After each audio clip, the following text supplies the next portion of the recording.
जय माँ बगलामुखी। दोस्तों, आज शिवरात्रि की विशेष एक त्योहार जिसे हम मनाते, एक धार्मिक हमारी आस्था है। सबको बहुत बहुत शुभकामनाएं। और जहाँ शिव जी का नाम आता है वहाँ साथ के साथ गंगा जी का भी हम याद करते हैं। ऐसा हमारा मानना है कि शिव की जटाओं से ही जो है गंगा का उद्गम हुआ, क्योंकि उन्होंने एक स्टोरी आती है कि गंगा को अपनी जटाओं के अंदर बांध दिया था। तो जो आज मेरा विषय है, गंगा में स्नान कैसे करें। और गंगा ही नहीं बल्कि सभी पवित्र नदियां, यहाँ तक कि समुंदर भी, अगर हम कभी जाए समुद्री इलाके में, अगर मैं अब बंबई जाता हूँ तो मैं पहले ऐसे करता हूँ, या गंगा जाता हूँ तो ऐसे करता हूँ। सबके लिए है, इसमें कोई व्यक्ति विशेष के लिए नहीं, सबके लिए है। अक्सर क्या होता है कि हम यहाँ से चले, जैसे मान लो मैं चंडीगढ़ से चला, या आप लोग बंबई से चले, पानीपत से चले, अम्बाला से, किसी भी शहर में आप गए, आपने गंगा घाट पे जो पार्किंग बनी है वहाँ अपनी गाड़ी लगाई, या आप बाय ट्रेन गए हो या बाय एयर गए हो, तो टैक्सी द्वारा आप हर की पौड़ी पे पहुँचे और कपड़े उतारे या ना उतारे। कपड़े उतारने का मतलब ये है कि आपने अपनी पैंट और ऊपर की ये जो शर्ट है ये खोल दी और बहने कपड़े समेती, लगाओ डुबकी। सरासर गलत है ये। पाप धो के नहीं आते, पाप कमा के आते हो आप। और गंगा स्नान करने के लिए कोई मंत्र नहीं है कि कोई संस्कृत का मंत्र हो, नहीं, ऐसा भी कुछ नहीं है। एक छोटा सा नियम है। वो नियम ये है, आप अपने शहर में से कहीं से भी हरिद्वार जा रहे हो, आप चाहे गाड़ी से जा रहे हो, रोड से जा रहे हो, पैदल जा रहे हो, कहीं से भी कैसे भी जा रहे हो, ये मतलब नहीं रखता। मतलब ये रखता है कि हर की पौड़ी पे कैसे नहाएं।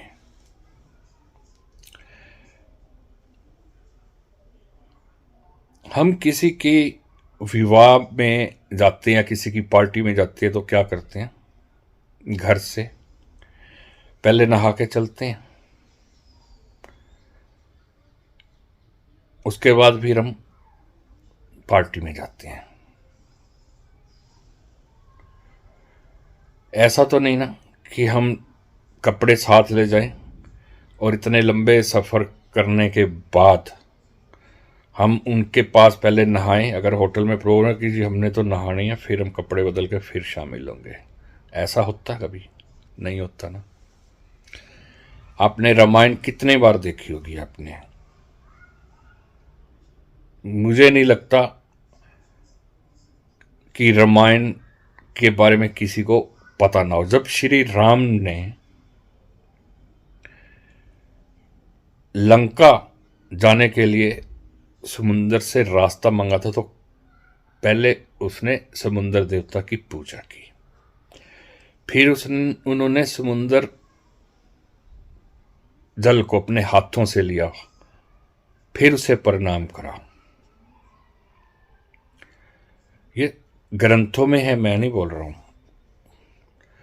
इसी प्रकार आप जब हरिद्वार जाओ या कहीं भी जाओ किसी पवित्र नदी के स्नान करने, गंगा के अलावा कहीं और भी जाओ, गंगा जी का नाम इसलिए ले रहा हूं कि हर आदमी जाता है गंगा जी, और कहीं जाए ना जाए गंगा जी जरूर जाना है। उन्होंने हरिद्वार में जरूर जाना है, स्नान करना है, या गंगा जहाँ जहाँ बह रही है वाराणसी जैसे किसी भी पवित्र स्थान पे जाओ और पवित्र नदी में स्नान करना है, तो सबसे पहले आप अपने आर्थिक हिसाब से जो होटल है, जो रहने का हिसाब किताब है, वहाँ जाइए,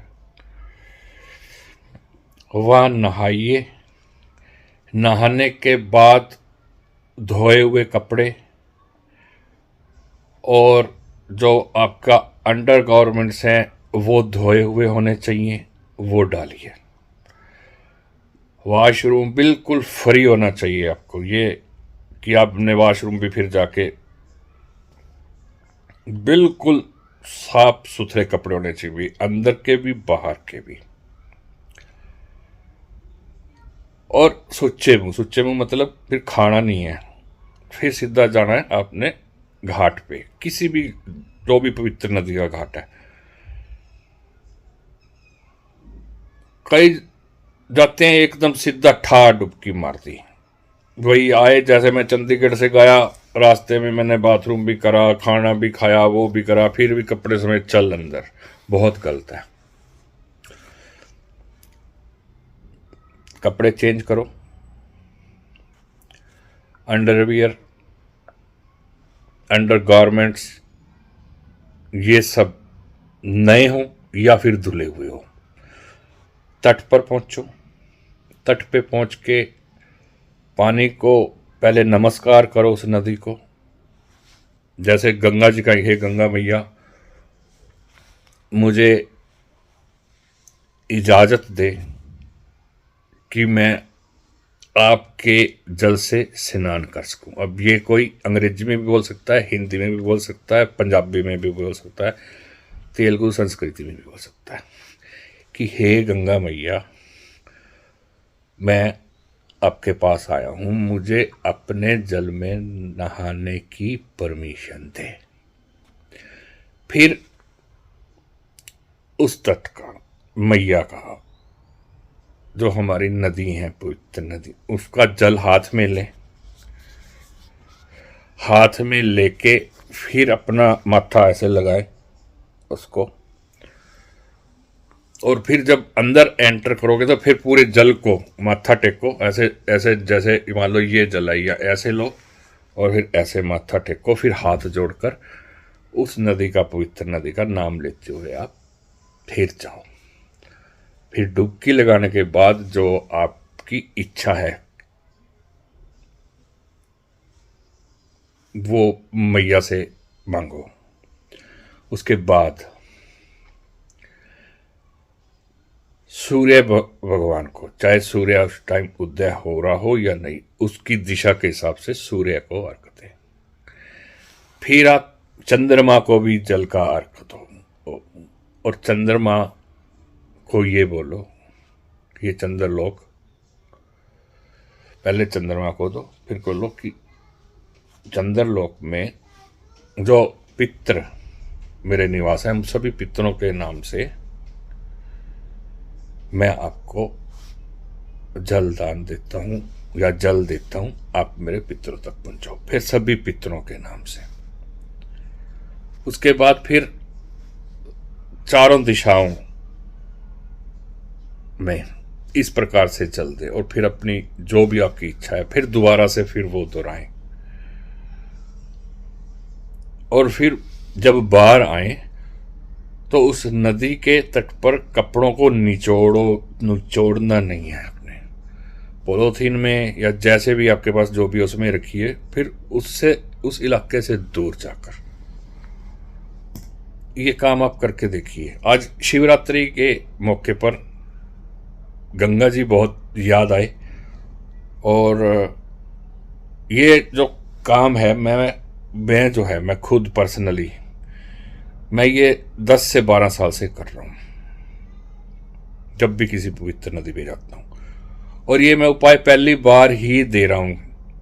मैंने किसी को मूजबानी भी शायद किसी एक आधे आदमी को, मेरे दोस्त को समझाया था, हाँ उसी ने मुझे याद दिलवाया, खाटू श्याम जी से वापस आ रहे थे, भैया आपकी एक बात मुझे बहुत अच्छी लगी और मुझे उसके बाद फायदा है। तो आज शायद माँ बगलामुखी का आदेश मेरे द्वारा हुआ होगा, क्योंकि अभी अभी मैं मंदिर से ही आया हूँ। वहाँ से भंडारा था, आज भंडारा करवा के तो फिर पहुँचा हूँ। तो फिर मेरे दिमाग में ये बात आई तो मैंने आपको बताई।